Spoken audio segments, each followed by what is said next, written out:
coming.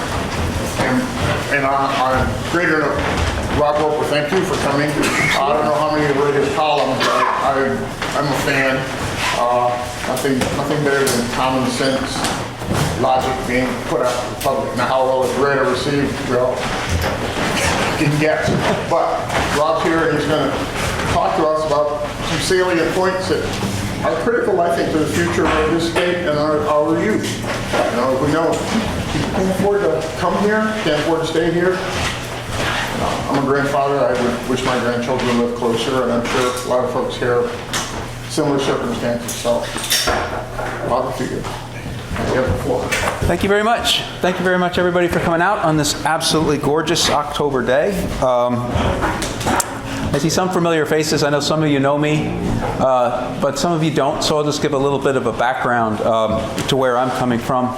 I've been involved in Vermont politics and policy, following it very closely for a little over 20 years now. Some of the highlights of my career have been, I was chairman of the Vermont Republican Party for 3 years, from the beginning of 2007 to the end of 2009.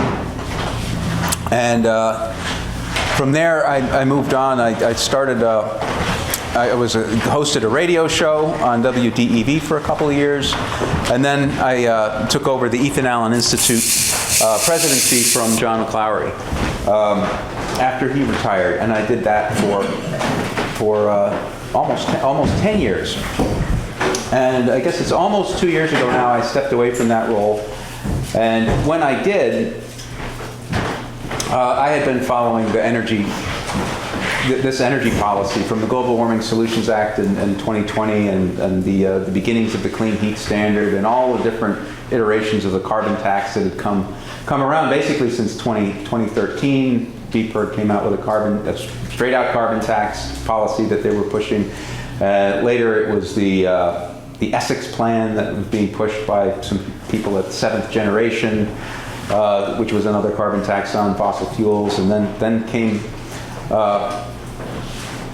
another one that in 2018, and now we have the Clean Heat Standard. So you know, it's the same carbon tax pig with different lipstick on it every couple of years, until they find a way to fool the public into thinking it isn't what it is. But when I left the Ethan Allen Institute, I had been, as president, writing a column once a month on various issues, but that was 2021 when the Climate Action Plan was being proposed, and the Global Warming Solutions Act had passed, and the Clean Heat Standard was part of this. And I had written, I think, 2 of my monthly columns in a row on this policy. And I'd written a third. And I sent the third one out. I'd send it to all the newspapers, and a lot of them would pick it up. And one of the editors at a prominent statewide online media source texted me or emailed me back and said, "Why don't you stop writing about this?"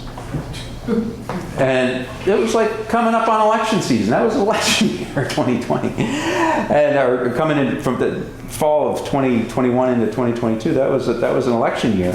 And he said, "Stop writing about this.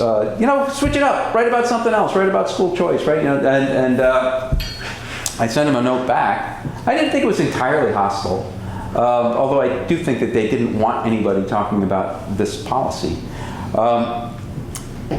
And I said, "Look, this is supposed to be transformational to our economy. It is going to cost billions of dollars. It's going to change the way we heat our homes. It's supposed to change the way we drive our cars. It is going to cost us billions of dollars to implement. Don't you think that requires more than one 750-word op-ed every month? In fact, you have the resources. Why don't you put a reporter on this full-time and cover all of the Climate Council meetings, cover the committee hearings and the energy committees in the House and the Senate. All this stuff is on Zoom now. It's easy. You can do it at your leisure. And really try and inform people about what's happening with this policy, what it's going to do, how it's supposed to work. Because it's complicated, but if you study it, you can figure it out, distill it, and explain it to people." I never got a response to that email. Not even a no thanks, or we're not going to do it, just silence. And that was when I got that sort of, if not you, then who moment. And I said, you know what? If anybody's going to follow this stuff closely and really explain it to the people of Vermont, transformational policy, economically, it's going to cost us billions. I'm going to have to do it. I've got the background, I've got the time. So that's when I started my Substack column. It's called Behind the Lines, Rob Roper on Vermont Politics. It will be 2 years old in January. I've written about 180 articles in that time. A lot of them focused on the Clean Heat Standard and the energy policy that we're talking about today, the Global Warming Solutions Act. I have watched hours and hours and hours of committee hearings. I have read hundreds, if not thousands, of pages of reports and studies on this stuff. So, when I come to this, it drives me a little bit crazy. I'm the one that's being accused of misinformation and disinformation by people who probably never even looked at any of this stuff. It's infuriating. But it is what it is, and that's why I come down here and talk to good people like you in person about this. So let's talk about the Clean Heat Standard, what it really is and what it really does. To understand it, you have to go back to the Global Warming Solutions Act of 2020. Global Warming Solutions Act basically said that Vermont has to, let me get my glasses on so I can read the exact numbers. It mandates that Vermonters lower our greenhouse gas emissions to 26% below 2005 levels by 2025, which is a couple of months from now, 40% below 1990 levels by 2030, which is just a couple of years from now, and 80% below 1990 levels by 2050. Now, how are we going to do this? What is it going to cost? Is it even feasible?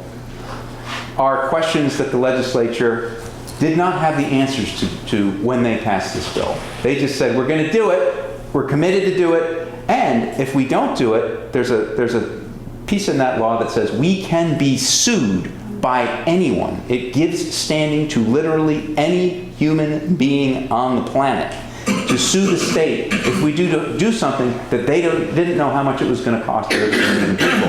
And the Conservation Law Foundation is already suing us based on the 2025 goal. It's going to cost us millions of dollars in lawyers' fees, not just for us having to defend it through our Attorney General, who, by the way, likes this policy. If we lose, which we will because the goals are unattainable, we, the taxpayers, are going to have to pick up the legal fees of the plaintiffs, in this case, the Conservation Law Foundation. So it's just wasted money. It's a sue and settle policy that is going to waste taxpayers' money. It does nothing for the climate or the environment or anything else. So they didn't know the answers to these questions. They passed the bill anyway, and they created the Vermont Climate Council and said to this 23-person panel, you go figure it out. You go off, you come back with a plan and tell us how we're going to do this. Which I don't think that they actually did. They did put forward something that was called the Climate Action Plan. To my mind, a plan is something that has, this is what you have to do, this is what it's going to cost, these are the steps you have to take, these are the people that you have to involve, and this is the timeline on which you can get it done. That's a plan. If you're building a house, you get blueprints, you get a bill, you get an estimate. This is what the painters are going to cost, this is what the carpenters are going to cost, this is what the trim guys are going to cost, this is what the roofers are going to cost, and this is how we have to schedule them to come in to build your house from the ground up. They didn't do anything like that. What they basically did is they put together a spreadsheet that is an a la carte menu of every climate-related policy idea ever to come down the pike. And they put it all on a spreadsheet and said, here's this stuff. You can pick and choose off the menu what you'd like to do in order to meet your goal. No plan involved there. But one of the things that was recommended on this list of plans was a clean heat standard to bring down the thermal sector greenhouse gas emissions. Now, the thermal sector, that's how we heat our homes and cook our food. Anything associated with warming a building, or heating your water, or cooking your food, propane, natural gas, oil, kerosene is what it's targeting. Only the house. Not talking about transportation at this point. We're not talking about agriculture, which are other big greenhouse gas emitters. Just this one section, so a little over 40% of total greenhouse gas emissions. Clean heat standard is for that and that alone. So, legislature again, you're recommending a clean heat standard? Okay, they pass Act 18, the Clean Heat Standard Bill. They call it the Affordable Heat Act. That is the most, they accuse me of disinformation. The Affordable Heat Act is the most misinformationally named bill this side of the Inflation Reduction Act, I would say. But they passed the bill again, not knowing what it would cost, how it would work, or if it was even feasible to do. But they passed the bill, and they'll say, oh, it's just a study. Act 18 is not just a study. Act 18 establishes the clean heat standard.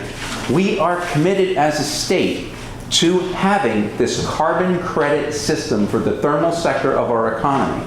Now, they did have a study as part of this. They did commission a study as part of the bill, but it's not just a study. It stands up the bill.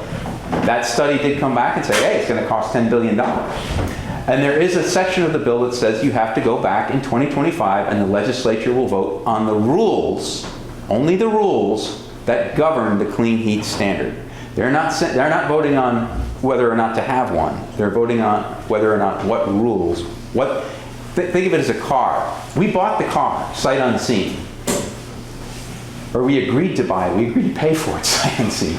And what the decision that they're going to make when they come back in 2025 is whether you turn the key and drive it off the lot, or if you leave it in the garage and mothball it until such a time as you can pass the rules that are going to govern it. That's an important rule. It is significant because who you elect this November is going to determine whether or not they go forward immediately with a bill that will cost an estimated $10 billion over the lifetime of the program between 2026 and 2050. What that means for you in terms of an impact on your cost for oil and kerosene is somewhere between $1.79 a gallon and $4.03 a gallon carbon tax. This is what I call it, a carbon tax. They will dispute that, but we can get into that in a minute. And it will cost you, if you keep with propane, an estimated 95 cents a gallon more to $2.12 a gallon more on your propane. That's what they estimate. And here's again where you get into this. I'm being accused of spreading disinformation by pointing out these numbers. Well, and they say we don't know what it's going to cost yet because we don't know what the program's going to look like. That is misinformation and disinformation because we have had, and I'm going to, again, put on my glasses and make sure that I know this. Yep. Since they passed the Global Warming Solutions Act in 2020, Vermont taxpayers have spent over $2 million on consultants to study the program, including Cadmus, NV5, and Opinion Dynamics. They've hired dedicated staff at the Agency of Natural Resources, the Public Service Department, the Public Utilities Commission, and even created a new Climate Action Office that is staffed by 7 people. We have set up 3 committees of experts to explore the intricacies of the program, the Vermont Climate Council and the Technical and Equity Advisory Groups that are working with the Public Utilities Commission to write these rules, not to mention the attention of 2 legislative committees of jurisdiction, House Energy and Natural Resources, or Energy and Environment, and the Senate Natural Resources and Energy Committee, and the Joint Fiscal Office of the Vermont Legislature. Through the process of passing 2 bills. The first time that they passed, the legislature passed the Clean Heat Standard was House Bill 715, which Governor Scott successfully vetoed. And the second time was Act 18, which he did not successfully. He vetoed, but it was overridden by the supermajority. So all of that research over 4 years, it has compiled a huge amount of data about how this might work and what this might cost. So when they say, oh, we have no idea how much it's going to cost or what it's going to look like, that's just a flagrant lie. They have a very good idea of what it's going to cost. They have a very good idea of what it will have to look like in order to implement. And when Julie Moore, the Secretary of the Agency of Natural Resources, back in January of 2023, she did what she called a back-of-the-napkin calculation about what it would cost. And they're saying, oh, in fact, in my own neighboring legislative district up in Morrisville, Avram Patt, who's a representative from Morrisville, Woodbury, Worcester, and Elmore, put out a op-ed that said, oh, she just made it a wild guess. It wasn't a wild guess. She was looking at the research that was compiled by the Cadmus Group for the Climate Council in their formulation of the Climate Action Plan that had an extremely detailed list. It said that let's see if I've got this, what we have to do in order to meet the climate mandates of the Global Warming Solutions Act by 2030. I know I've got it highlighted here. Yeah, here it is. And what the Cadmus Group determined was that we have to meet the 2030 targets, that's 5 years from now, we have to weatherize 120,000 homes, install 177,107 heat pumps, 136,558 heat pump water heaters, 14,992 advanced wood heating systems, and switch 21,086 homes to using biofuels before the end of the decade. So what Julie Moore did is, and Cadmus put together cost estimates for each of these actions. They're called, I guess, clean heat measures. And they said, okay, well, weatherizing a home, that's on average is going to cost about $10,000 per job. Installing a heat pump, that costs on average $5,500 per job. And I forget exactly what the numbers are here. But so what Julie Moore did is, okay, well, if you got to do, what was it, 120,000 homes weatherized, and they're $10,000 a piece, she puts that into her thing. So when they say they have no idea what it's going to cost, they're lying to you. It's going to cost a ton of money to do this. A ton. And what Julie did is, after she crunched all those numbers, she said it would cost about $2 billion over the first 4 years of the program, between 2026 and the beginning or the end of 2029, when the first deadline is met. Okay, $2 billion, and we're going to get X amount of money from the federal government through the Inflation Reduction Act and some other programs. And we've got some existing money that we're already spending on this in Vermont, and so we can subtract that from the $2 billion over the 4 years. We can expect a certain number of private actors to just want to weatherize the attic, or they just want to put in a heat pump and they'll spend the money themselves. It won't be taxpayer funds. She did all that on the back of her napkin and came up with, it's going to impact the cost of a gallon of heating oil by about 70 cents. 70 cents was her back-of-the-napkin calculation. That turned out to be low. Very low. Very low. And one of the reasons why it was low is she also said that the fuel dealers were going to eat 25% of the cost of this tax rather than pass it along to the consumer. Yeah. And the fuel dealers, because we can't do that. We go out of business. There's no way. I mean, we've got to pass along every penny of this to our consumers, just the way that anybody would pass along an excise tax. And the other way we know that it's going to cost a ton of money is we have an excise tax on home heating fuels currently that pays for weatherization projects. It's 2 cents a gallon. It raises about $5 million a year.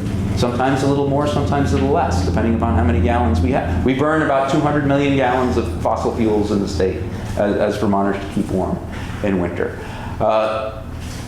So all the numbers are there to get a calculation on how much this costs. $5 million to weatherize? No. So it's not 2 cents. And when people like Seth Bongartz and the Democrats that are saying that this is misinformation, say, oh, it's only going to cost 7 cents a gallon, or maybe even 10 cents a gallon at the outset. The Shaftesbury rep, Dave Durfee, last week in a camp said 5 cents. 5 cents a gallon. So we know exactly what 5 cents a gallon is going to raise. And it's $15 million tops, between $10 and $15 million. That's not enough to weatherize 120,000 homes, put in 136,000 heat pump water heaters. It's not even close. We're talking billions and billions of dollars.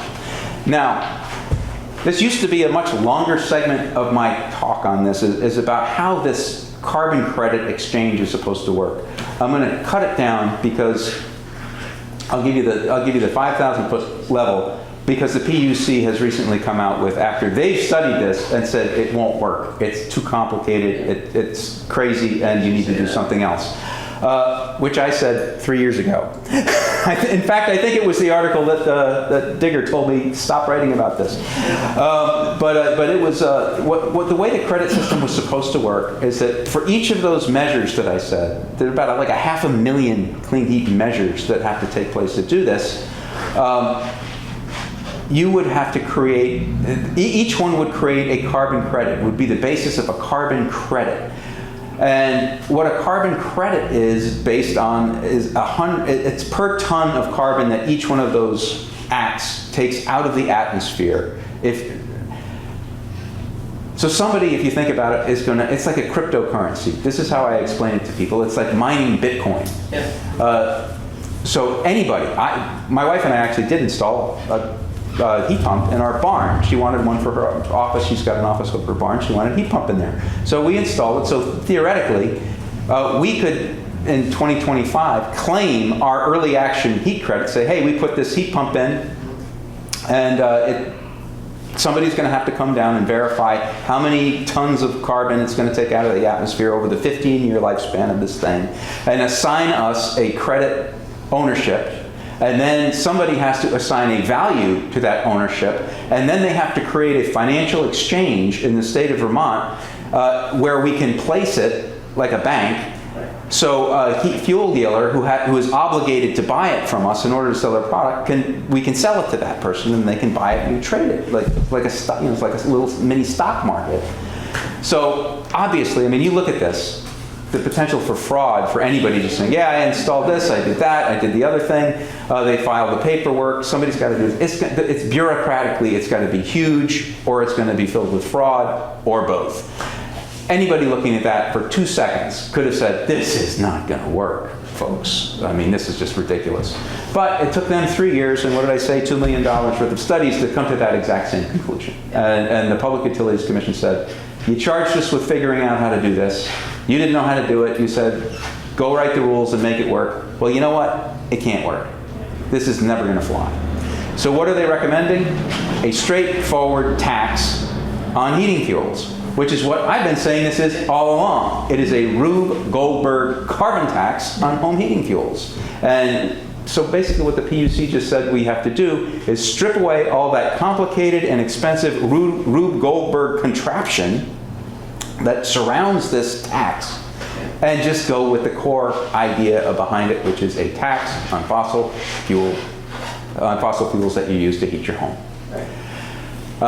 So that's sort of where we stand now in terms of the process. What has to happen now is the legislature will come back in January, whoever gets elected this November, and they will look at what the PUC puts forward. They have to, by law, put down rules to make this exchange work. And they're going to also recommend the alternative, which is a straightforward tax. How much will that tax have to be? In order to meet the mandates of the Global Warming Solutions Act, you're still talking about somewhere in the range of $10 billion to do 120,000 heat pumps, or 120,000 weather relations. This is what that tax is going to have to fund. That. Or you don't meet the mandates of the Global Warming Solutions Act. Or they have to come up with something else that still exists on that scale. And before I open it up to questions on this one, as I said, that's only the thermal sector of the economy to meet that 2025 and 2030 goal. The other thing that just happened, and it's not my last column, but my second to last column on Substack, is talking about what they want to do for transportation fuels. Same thing, another carbon tax, different shade of lipstick on that pig, but they are going to have to get you to stop driving your car, electrify your vehicle. And they were looking at, well, we can join the Western Climate Initiative. The Western Climate Initiative is it's a carbon exchange. They don't mint it. It's not like Bitcoin. It's not like you go out and mine the things. Basically what the government does is they print certificates, like a stock certificate that is an allowance. They call it an allowance for you to be able to sell gasoline or diesel fuel. And then the fuel dealers will bid on the limited number of permission slips on what to do. And in California, they wouldn't say in the public information how much it costs. So I looked it up. I said, okay. I found a site in California that tracks this, and it's about 30 cents for their clean heat standard for motor fuels is 30 cents a gallon for gasoline. But they also have a companion thing that is a clean heat fuel standard, and in addition to the tax, and the standard adds another 36 cents. So that's 66 cents per gallon is what they need to meet their Global Warming Solutions Act mandate. And that was November 2023 is when they had data for, but their anticipation was that by 2025 it would be $1.71 per gallon on gasoline in order to meet that standard. So again, the deadlines are set in stone. They're in law. That's the Global Warming Solutions Act. You have to do this by 2025, 2030, 2050. We know what they're trying to do with the clean heat standard for home heating fuels. This is the next thing coming down the line they have to pass, unless we can elect some sane people to the legislature who will reverse course on this nutty policy. Now, I am happy to take some questions on the clean heat standard, and we'll do that first, and then we can move on to some other topics. Yes? I'm surprised that they came up with a number regarding these upgrades, because in my family, I have licensed electricians, and in Vermont, when they go to homes, these homes are colonial homes. They haven't been upgraded with electrical systems forever. And when you put new stuff in, now you have new wiring, new piping, new boxes, new everything. And something that should have only cost about $5,000 or $4,000 ends up being $8,000 or $9,000 for that heat pump. Because now they have to run the piping and the system and the whole new electrical box into the basement and things like that. Who's doing the numbers? Who's pulling the numbers if they're not looking at what Vermont looks like? It is New England. It's their colonial homes. I mean, you raise a great point, and it brings up two things that I should touch on. And one is, you're right. The numbers that I was saying, that $10 billion estimate, does not include the electrical upgrades that are necessary. So if you've got a 100 amp panel in your garage, you need a 200 or 400 amp panel to handle this. That cost is a couple $1,000 at least, isn't included in that number. The other point that you just raised is, we've got all these old colonial homes. Well, and a lot of these old colonial homes, heat pumps don't work. Because for a heat pump to really be effective, and I'm not an expert on this, but from what I've listened to in the testimony from the people who installed them, the house has to be weatherized really well, and a lot of the houses, these old colonial homes aren't. You need to have the electrical system in place, and a lot of the old colonial homes don't.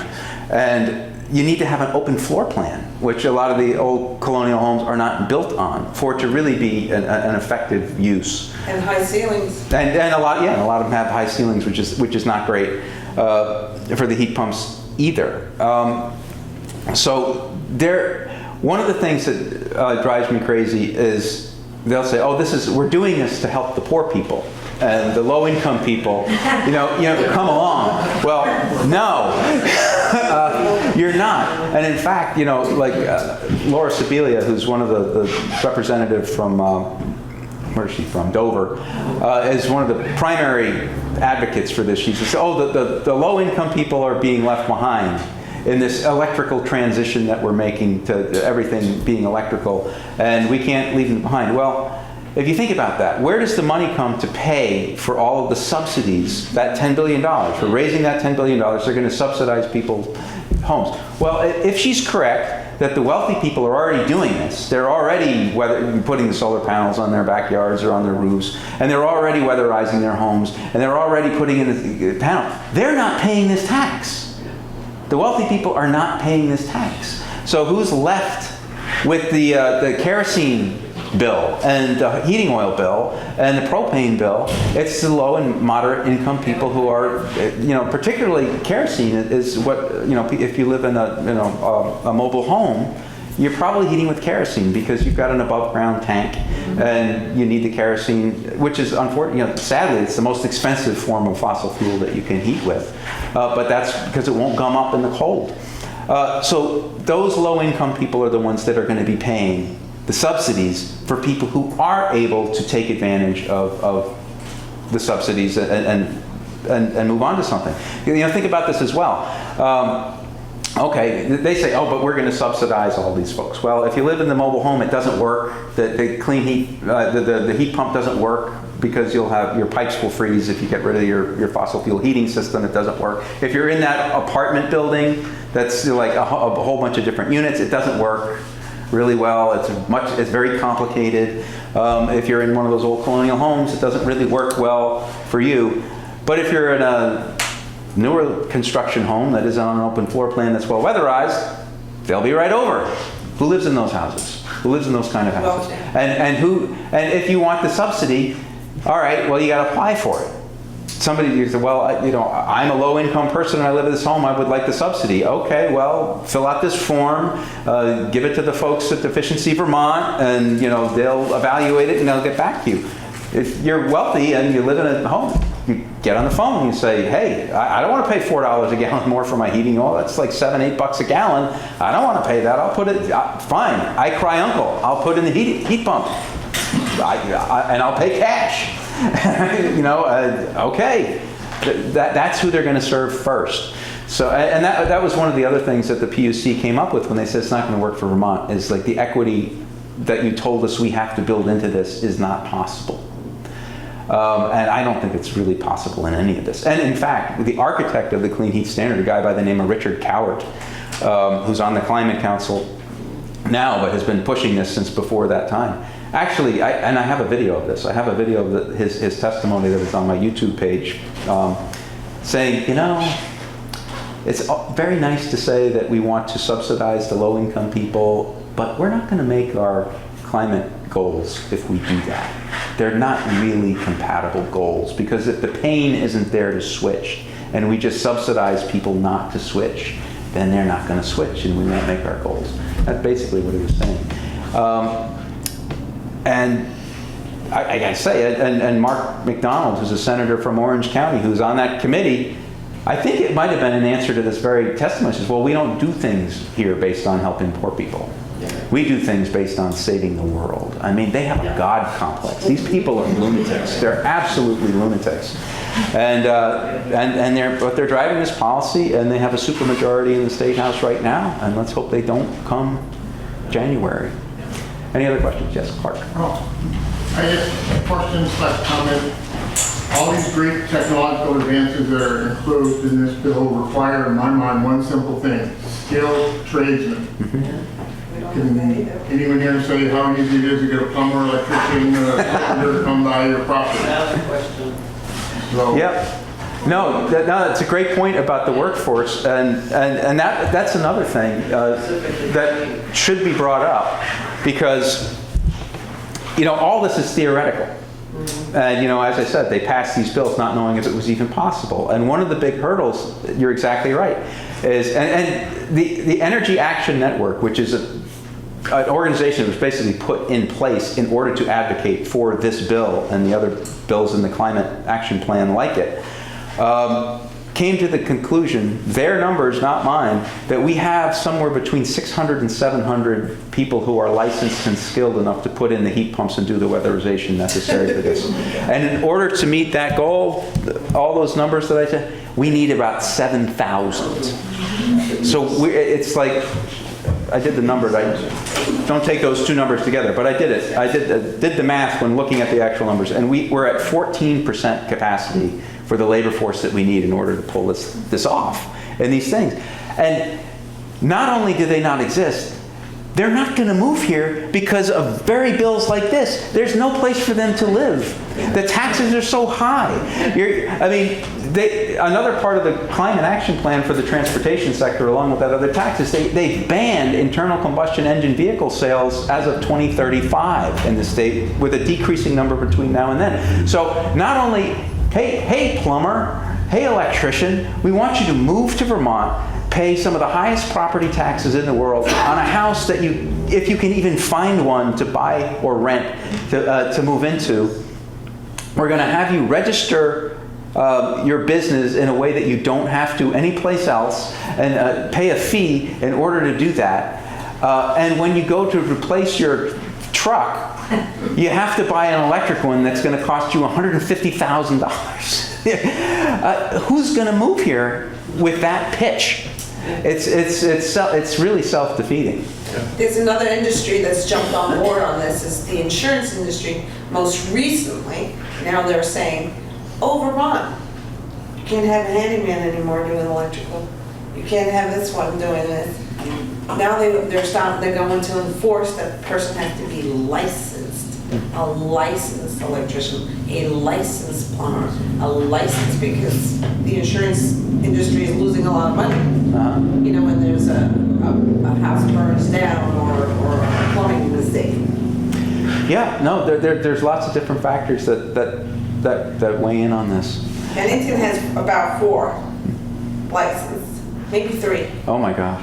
Yeah, it's tough. It's tough to find. I mean, I'll tell you with just this one anecdotal story about our heat pump. My wife got it put in last year before the winter, but she was using it as an air conditioner over the summer, and it conked out. And something had happened to the panel where something fried on the panel. And she called them up and said, I need to get this fixed. And they said, well, it's probably about 6 weeks till we can get that part. And luckily, it turned out that they were able to get one in about a week.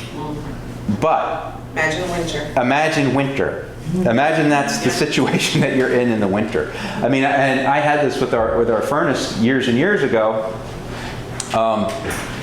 It was luckily not the dead of winter, but it was like November. It was fall. It was getting cold, and it conked out on us on a cold night. Luckily, not a freezing cold night. And it turned out there was a crack in something, and it needed to be replaced. And they did it the next day. They replaced the furnace the next day. And so I mean, so that's sort of technologically, the fossil fuel heating system. It's not. It's just, it makes a whole lot more sense now. And I don't have any problem with the technology. If heat pumps become more efficient and more cost effective and are working in Vermont, you know, I'm all for stuff. Same thing with electric cars. If electric cars become more efficient, more cost effective, I'm all for them. But until they do, don't force them down our throats, because it's too expensive and it's not practical. Yes, ma'am? I'm wondering about the supply of electricity. If we're driving everything to be electric, do we have the capacity to take all of this on without other concerns? I mean, you listen to everybody's fighting solar. Nobody wants the solar panels around them. Nobody wants the turbines. I think we get most of our energy from Canada, hydropower. Is that going to continue? Is there greater capacity? Now, I can't profess any expertise in this. The person that I would suggest that this group have another meeting with is my friend Meredith Angwin, who is a real expert on, in fact, she wrote a book called Shorting the Grid. She's on Substack, as well as I am. Electric grandmother. The Electric Grandmother. Yeah. Is it the Electric Grandma or the Electric Grandma, I think? The Electric Grandma is where you can find her, and she writes about this all the time. Her opinion, and I'm just going on her opinion, is no. We do not in any way, shape, or form have the grid capacity to handle. That's one of the other things. I mean, in order to meet the Global Warming Solutions Act on transportation, we're supposed to have, I think it's 126,000 electric vehicles on the road by 2 months from now. It ain't happening. We're not even close. I think we have 7,000 on the road now. Maybe it's a little bit more than that. I mean, it is ramping up, but it's nothing close to that. And we don't have the infrastructure for it. If we were able to get there, and we certainly don't have the money for it. And Matt Kotis of rebates in the state ran out of money. Yeah, I just read that. They were supposed to get some federal grant that didn't come through, so they can't even subsidize the cars that they want to put on the road now. Mary, did you have a question? Well, I was just going to say, the 100,000 or more cars they want to plug in with all these heat pumps and then the other system, our grid is not going to be able to hold it. We haven't upgraded it to any level in years that it's just not going to work. Any more? Yeah, Clark, one more? Yeah, just keep beating the horse. The infrastructure, the grid, from from my understanding, one of the things is the electrical charging systems. The state of Vermont has been given, I think, a $20 million grant to install them throughout the state, but they have not done any of it. For cars, for charging cars. And one of the things I've read, the major impediment is a couple of things. They've built DEI requirements where electrical contractors have to have certain representations before they're eligible to compete for the government contracts to install these things. And also, one of the things I've encountered in one of my other experiences is the Build America, Buy America law. A lot of the infrastructure, the materials for heat pumps, all these other things are made offshore. So they're telling people, no, you can't use federal dollars to buy items manufactured from offshore. But if you have US-made items, you have to have, you know, your one-legged little person missing an eye as a contractor to install half of them. Uh-huh.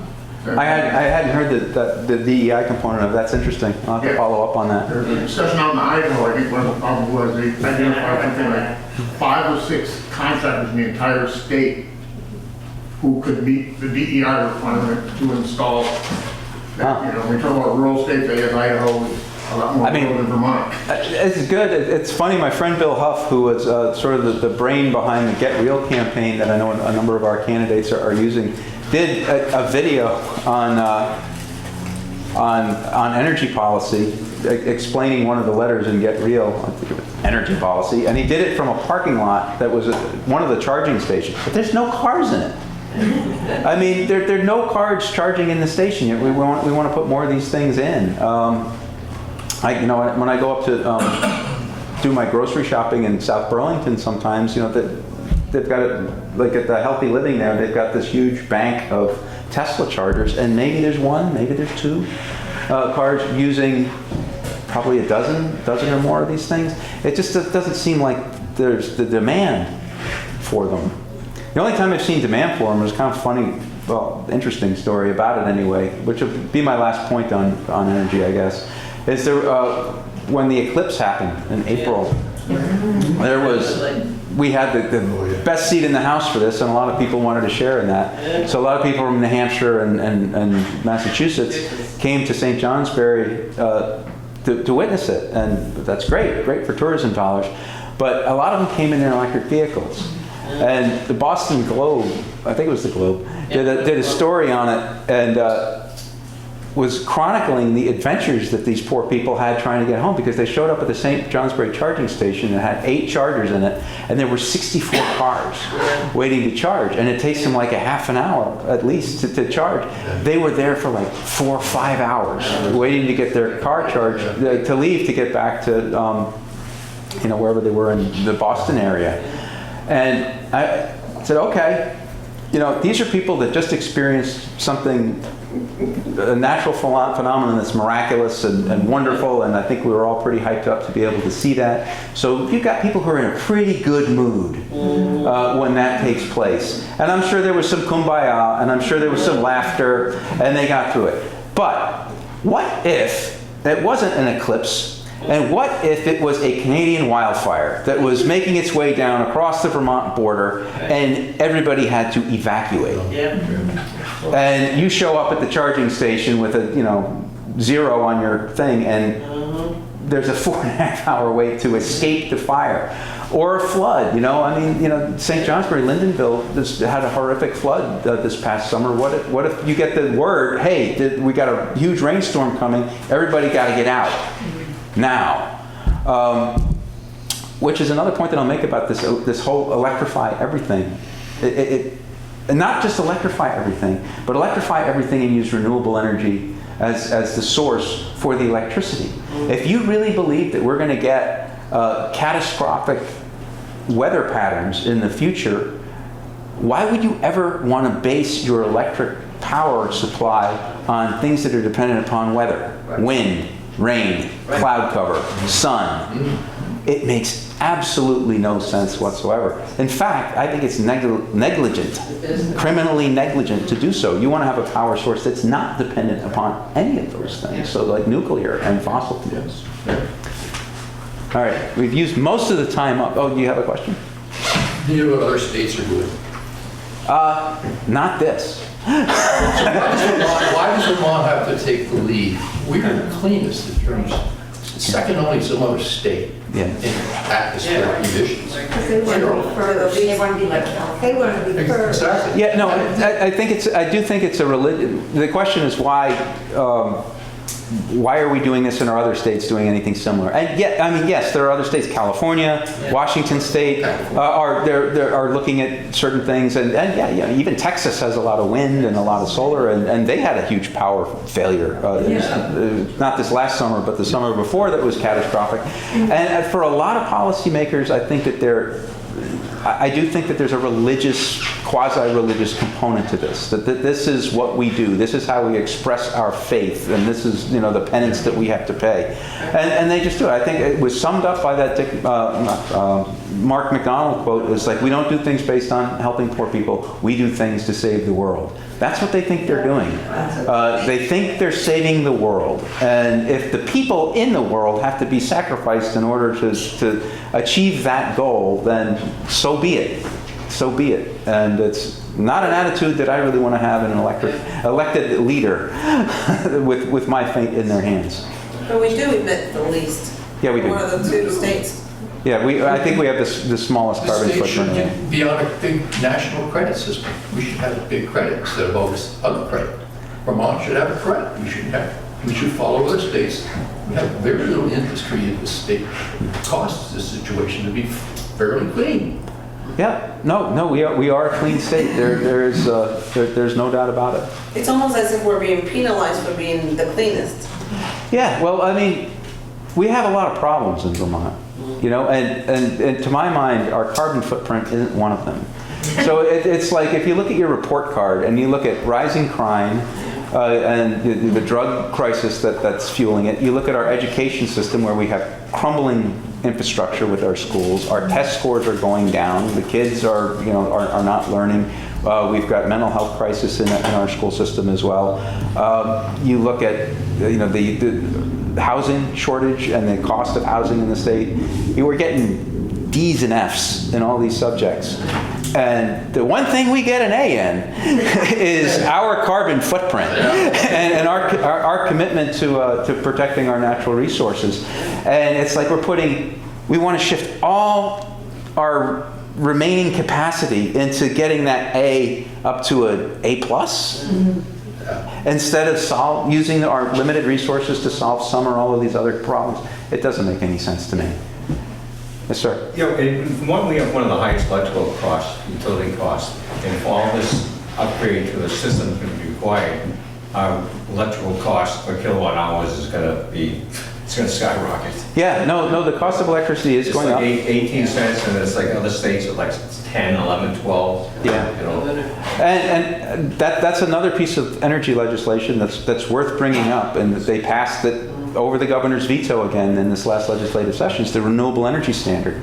And the renewable energy standard basically says that we have to buy all of our 100% of our electricity has to be renewable, and it ups the percentage that we have to buy from in-state renewable systems and or companies. And I watched these hearings over, not this summer, but this previous summer, when they had a study group that was coming up with how they're going to write this law. It's made up of VPIRG, had a representative on it, Energy Action Network had a representative, the Sierra Club, and who else? And all of them had ties back to board members of those donors and board members on those groups who are these people the law is forcing the utilities to buy stuff from.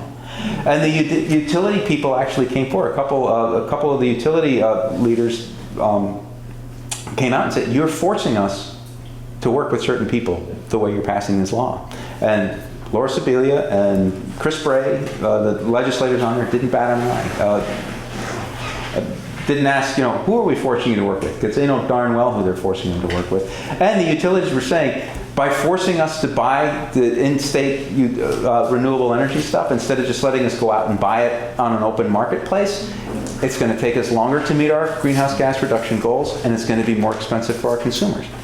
If you really cared about saving the planet, you'd want to get there as fast as possible, and if you really cared about your constituents, you want to do it as cheaply as possible. That's not what that bill was about. The estimates are it's going to be someplace between like $450 million to $1 billion over 10 years added to your electric bill. When you break that down per average household, it's about the high end of that is about $192 a year more that you'll be paying in your electric bill because of that law. Yeah. Terrible. Terrible. It's like the most corrupt thing that I think I've ever witnessed. And I've witnessed some pretty nasty stuff over the last 20 years. It's a side note, but most people don't know it, but if you got a smart meter on your house, they can turn your power off from the control center. Yeah, they can. Yep. And that's something that they actually openly talk about. We need to get more people on these systems so we can manipulate the power by shutting stuff off here and there. Now, I said we were going to talk for about an hour today, and we've got like 8 minutes left on that. Sure. What are the approximate number of households in the state? About 245,000, I want to say. I mean, when you look at all the numbers that you've been discussing, millions and billions and that, it almost makes sense to just give everybody, there's not that many people, you know what I'm saying? And it's going to buy all that and make everybody net zero. And I mean, think about that, per person, those numbers, what that works out to. 35,000. Yeah. Well, there you go. So, That's the rough approximation, yeah. and we don't even need consultants to do that, or either that or build a dome over the state, and that would be cheaper. Yeah, no, it's very expensive. One thing I'll say about, one of the things that is not, again, they say they care about the environment and they care about our carbon footprint. Fossil fuel users in the state, totally through the market. There's no subsidies. Maybe there's some for efficient utility. If you want to get an efficient boiler, you can get a subsidy somewhere through. But for the most part, it's just the market. People wanting to have cheaper, more efficient appliances in their homes. We've reduced the amount of oil that we burn from, I think Matt Cota said it was 1,700 gallons on average per household per year, going back like 1980. To today, it's like 700 gallons. So consider what our carbon footprint would be if we were still burning 1,700 gallons a year. I mean, that's a savings on our carbon footprint. And it's a savings of money, too, for us. And nobody needed to put a gun to anybody's head to get us to do this or spend $10 billion to get people to switch, because it just makes sense. People are going to do things that are more efficient for them in terms of saving money. And if we were to go forward, one of the things that they said absolutely not is the thing, if you look at, you see all these charts that are online about, like, China's CO2 is going through the roof like this, and Europe is like, Asia's like this, Russia, and then like Europe's here, and the United States is like this. We're down. We're actually reducing. Why are we reducing ours so fast? Because people are switching to natural gas. Right. And natural gas is cheaper and it's cleaner, so it benefits everybody. So we could lower our carbon footprint faster in Vermont if they said, okay, we'll help subsidize people switching from oil and propane to natural gas. Oh, no. That doesn't count. That's not a clean heat measure. You're not allowed to do that. That doesn't count for a clean heat measure under the clean heat standard, even though that does measurably reduce your CO2 out if you were to take that step. Why? Because the donors to the Democratic Party aren't in the natural gas business. Right. They are in the renewable energy business, and this is about making them rich so that they will then kick back money to their political cronies. It's really a grotesque. What happens to all the colonial homes that have a fireplace, a oil burner, and an electric at another level? Because we have some really big colonial homes. So I have an old home. I have a fireplace on one level, and then I have oil heat that really I needed in the bedrooms, and then I have a little electric heat in the third one. So I'm like, I have to upgrade every single floor. Well, they'll say you don't have to do anything. And that's the other piece of misinformation that they're putting forward. This is actually is a pretty good point I didn't raise earlier, because one of their talking points is this doesn't force anybody to do anything. The reality is that the law, the Clean Heat, first of all, the Global Warming Solutions Act mandates that we lower our greenhouse gases. A specific person? No, I sort of, it's like the old World War II movies where the sergeant comes in, or the captain comes in and says, "Sergeant, I need 2 volunteers." And then the captain leaves the room. Well, that's the legislature. They come out and say, "We need 2 volunteers," and then he leaves the room, and then the sergeant says, "You and you, you're the volunteers." That's how this is going to work. So they say, well, we're just the captain here, and we're not forcing anybody to do anything. But they know that down the line, people are going to be forced to do this because the law says it's a mandate. We have to lower our greenhouse gases. So that means somebody has to install the heat pump. And in fact, the Clean Heat Standard law says that 16% of the clean heat measures have to take place in low-income housing, and 16% more has to take place in either low-income or moderate-income housing. So that's a mandate that percentage of people in that income group have to do this in order to meet the criteria of the law. So there are mandates that people have to do this. Can they point to a specific person and then say, we're going to say you have to do it? No, you don't. Somebody has to do it. And if you choose not to, you say, you know what, I'm going to stick with my oil boiler, well, you then are going to pay the price. You're going to pay the price in a big way. I have a question. If that is the case, right, we already have the problem of the brain drain, kids going to school and then leaving, and then everybody at the top is aging out, so it's getting shorter and shorter. But if you do something like that, then these kids have to go out and buy an electric car, and nothing, everyone's going to leave the state like New Jersey. They're leaving in droves from New Jersey, in Florida. Yeah, no, Vermont's actually, we saw a population gain over the last census cycle by about 20,000 people. No, it's actually before COVID. But it's the New Yorkers and the New Jersey folks who are leaving because Vermont is actually cheaper than those states. But Baby boomers? Is it mostly baby boomers that are moving in? I don't know what the age demographic is, but we went from about 623,000 to about 645,000 over that census cycle. But I was looking at a recent census update, and what it showed is that people who are, it's like 45 into 55 are the ones that it's where. What is 45 to 55?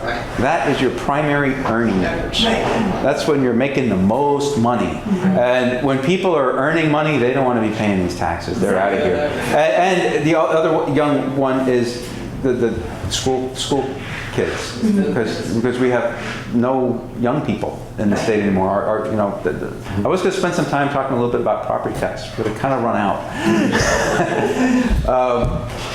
But that's a big issue. Is why are we paying $2.5 billion today for our public school system when we're educating about 30% fewer kids now than we were when Act 60 came about in 1997. They're dumber.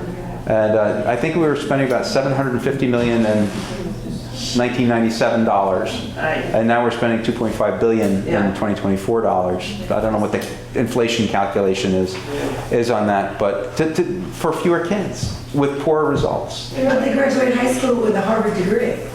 They graduate high school. Sixth grade. Excuse me, on a sidebar, Mr. Roper, we actually can stay later than 7 if need be. I just gotta let folks downstairs know, I've got the key to the building, so if in fact people have more they want to discuss it, there's more you want to cover. 7 is not an absolute hard block. Okay, I've got to drive back to Stowe though. I know you do. Tell us about the property I'm tax. just saying that I do twice a week and then. I'll survive. I will survive. Yeah, so let's talk a little bit about what's going on with the property tax situation right now and why it's so critical that we elect some common sense people in November. So if you're not sick from the first discussion. Yeah, so. You certainly will be when you. So you can't afford the gasoline to escape over the border anyway, so you're trapped. But what happened with we've known that property tax has been a problem for a long time in Vermont. Ever since Act 60, I moved here the year that they implemented Act 60 in 1998. My wife and I moved here, and it's been a political issue for a long time. Property taxes keep going up at an unsustainable rate. And the way I sort of describe it is what happens is you've got this Democrat supermajority, Democrat progressive supermajority there. The property taxes, the frog in the pot gets a little hot, screams a little, so they will pass something that they say is designed to solve the problem. Act 68 or Act 46, 2015, the school district consolidation bill. And it doesn't work. It actually makes things more expensive. And entrenches the power of, my friend John McClowery calls it the blob, which is the Principals Association, the Vermont NEA, the Superintendents Association, and the other unions and special interest groups surrounding the public school system. He calls it the blob because it just gets bigger and bigger and bigger, and it consumes everything in its path. It consumes the property tax. It consumes the sales tax, 100% of the sales tax. It consumes a big chunk of the rooms and meals tax. They just in this last legislative session put 2 new revenue streams going into it. This cloud tax on internet sales service, internet-based services, and short-term rental, 3% surcharge on rooms if you do an Airbnb type thing, which I think is a cruel irony because a lot of people will actually have to rent out a room in order to pay their property taxes. So now you got to pay a tax in order to raise the money to pay the tax, which is kind of mean. So this is the latest iteration of this, where you had the pupil weighting bill that they passed, not this past session, but the session before, kicked in. You had the COVID money from the federal government evaporate at the same time, and you had this Act 64, which was for the free meals. Well, I guess that's sort of the COVID money going away. The COVID money went away on the free meals program, universal free meals program, and rather than let the emergency COVID program fade away with the money, the folks in the legislature, while we need to cover that $30 million a year, $29 million a year, whatever it was. So that was a legislative mandate onto the public school system, onto the school boards in order to fund that program. And it landed on the property tax. So when they say, we don't have anything to do with the property tax, it's just, what you vote for locally, that's really not true. No. That's really not, to some extent it is, but it's not entirely true. In fact, I was reading an interview with a former representative from down here in Wilmington, Ann Manwaring, who was on one of the money committees for a long time. She retired, I think, about 8 years ago. But she said that they did a legislative study of how many mandates the legislature puts onto local school boards in terms of spending. And she said that over a 5-year period, it was 130 mandates that the legislature had done. And she said some of them were small, like we mandated that they had to use certain cleaning fluids in the bathrooms and in the cafeterias, which added some cost, but not a lot. And some were big, like mandatory pre-K, which was a huge expense that we mandated onto the local schools that they had to do. So it's when the legislators in Montpelier come back and say, "Oh, it doesn't have anything to do with us. It's just what you." That's not entirely true. Yeah. Now, what happened this year is back in December, the tax commissioner and the Scott administration fired a warning shot, which they're required to do under law. In December, they're supposed to say, "Hey, we're seeing this coming down the pike as like an 18% property tax increase." Unless you guys do something about it. And the supermajority folks in the money committee said, you're just fear-mongering. It's not going to be 18%. You're just, trying to create political hay going into the legislative session. Well, the numbers started coming back a couple months into the legislative session, and it wasn't 18%. It was looking like 20%. Yeah. 20% increase plus for all those factors that I just said. The pupil weighting one was a big one because not only was it designed to jack up the cost of education overall, it was done in such an inept way that they put this cap on spending for some of the higher spending communities. So your property tax could only go up, I think it was 5%. So all those towns said, well, if our property taxes can only go up 5%, let's increase spending by 10% or more, because other people, other communities are going to end up paying for that.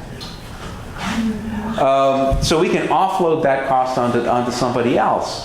So that's what they all did, and that's what was driving up so many of the costs. So they had to go in and fix that bill and change it and remove the cap and do stuff. But a lot of those spending increases were already baked into a lot of school cakes, school budget cakes.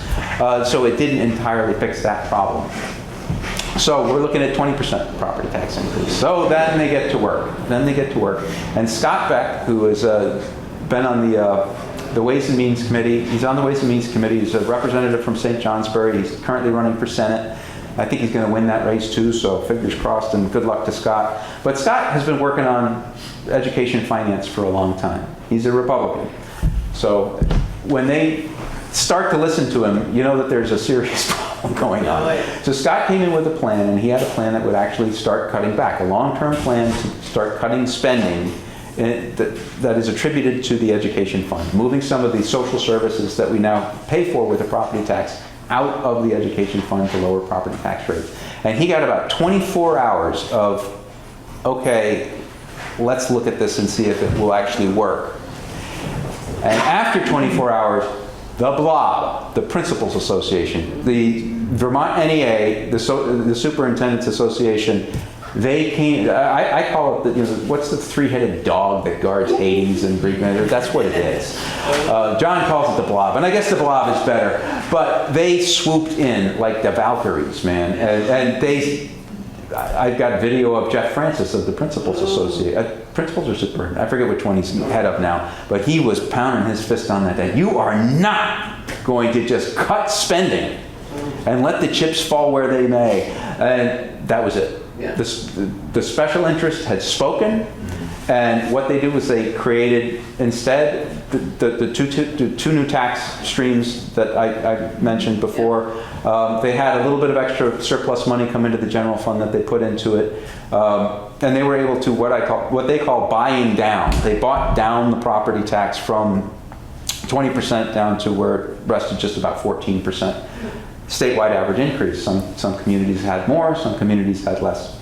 And they created this panel, the Vermont Commission, or the Commission on the Future of Public Education in Vermont, I think is its formal name.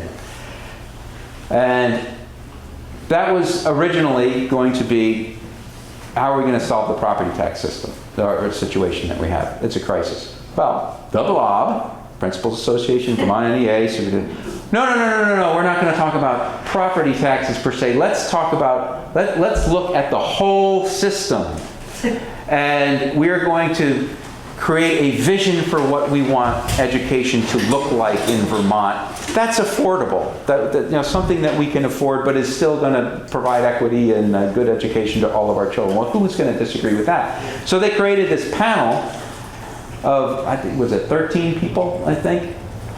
And on it, the Principals Association, the Superintendent's Association, the bureaucratic special interest group that represents the accountants and whatnot who work for the school system. It's jam-packed, and I did a column on this. They had a voting majority on that committee to ensure that nothing happens. Nothing happens that is going to stop the money from flowing into that system. Joe. Quick. So you've said that there's a potential path for 15 of us to get in the Senate. How do we head the BLOB?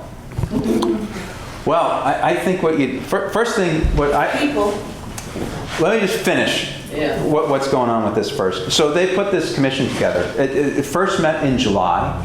The person that they put in the head of the Finance Commission is Emily Kornheiser, who is an avowed Marxist. She's an avowed Marxist. She's the head of the Ways and Means Committee that passed this bill. As head of the Ways and Means Committee, when they were talking about how they were going to solve this problem going into this year's tax, the bill that you just got, she said raising taxes or cutting taxes is not an option. So her attitude is that we need to spend more money. So they made her the chair of the finance subcommittee of this thing. And the first meeting of the finance subcommittee, she says, I don't even know what problem we're trying to solve. You wrote the freaking bill putting together this thing, and in the bill there's not a directive on what the problem is supposed to solve. I mean, how pathetic is that? So they finally come up with a mission, and it is essentially, and it takes them 3 months to do this, to come up with the problems they're going to solve. We want to figure out a way to have a high-quality education for our children that our taxpayers can afford. I'm paraphrasing that. It took them 3 months to come up with that. The question I ask is, okay, well, what has been the policy up until now? Exactly. Has the policy been to not provide a quality education at its best? That would explain a lot, but I don't think that's actually what the policy is. So it took them 3 months to come up with that, and there's like. They're not serious. They're not serious. It's like you just put forward something at the end of the day that is going to maybe placate the taxpayers into thinking something's happening, so they're quiet through the election cycle or a couple of election cycles, and we'll say give it time to work, and then when it becomes obvious that it doesn't work, they'll come up with another policy and rinse and repeat with the way this is going. So for Bennington County, folks here, because you have so much school choice in this county with Burton and the Long Trail School and the Bennington, not preschool, but elementary school that went public back in 2013, or went private back in 2013. And you've got so many great independent schools. What worries me, particularly for this community, is I think what's going to happen when they come back for a short-term solution to the property tax is they are going to scapegoat the independent schools and the tuitioning system. They're going to say, we can't have money flowing to the independent schools out of the public school system. It's costing us, it's a minuscule amount. It's like 3% of the total education budget's going to this, but we can't have it. And that's going to be what they propose as a solution. That's going to be the thing that they're going to get people to be quiet about, and get the taxpayers to say, okay, well, all right, well, you're doing something, but you guys in this community need to step forward and let people, if you've got kids in those schools, particularly if they're going to one of the schools that isn't Burton. I think that the big 4 academies, Burton, Linden, St. John's, Berry, and Thetford, they're going to have to find some way to deal with them, because there's no public school alternative for a lot of those schools. Yeah. But all the smaller schools, the Sharon Academy, the Long Trail School, what's the other one? There's so many down here, but the mountain school. Yeah. Maple Street. Yep, Maple Street. All those schools are going to be in big trouble as a result of this. Joe, what was your question? How do we get rid of the blob? How do you get rid of the blob? Well, I would actually expand the school choice system because, how do you get a better, higher education for less money? Those schools are the model. Yeah. They show you exactly how to do it. Precisely. I think it's a little less than $18,000 is the tuition amount that is set in law. So they're getting better results for $17,000 or $18,000 per kid, as opposed to the public school system, which averages about $25,000 per kid. So that's the model that they should be looking at. But if you're elected and you go up there, I think what the short-term solution is and I did write a column on this as well, is there are 47 states that have some sort of safeguard on the kind of property tax spike that we just saw. 47 states. It's like they either directly cap the amount or percentage amount that your property tax can go up in a year. They put some sort of cap on the appraisal situation, so your common level of appraisal can't shoot through the roof and drive your property taxes up. There's another category that they look at, and some states use 1, some states use 2, there's some states that use 3 of these methods to make sure that nobody gets a 40% year-over-year property tax increase, which is what I think they got in Thetford. I think that was the highest one. And 3 states don't do that. 3 states don't have a cap. One is New Hampshire. New Hampshire doesn't have a cap because they rely on their property tax, but they don't have an income tax and they don't have a sales tax. So that makes sense for New Hampshire. The other one is another one is Tennessee, and Tennessee has some of the lowest property taxes in the country anyway, so they don't need it. And the third state that has no protection is us. There's no excuse for that because we have the income tax, it's pretty high. And we have the sales tax, it's pretty high.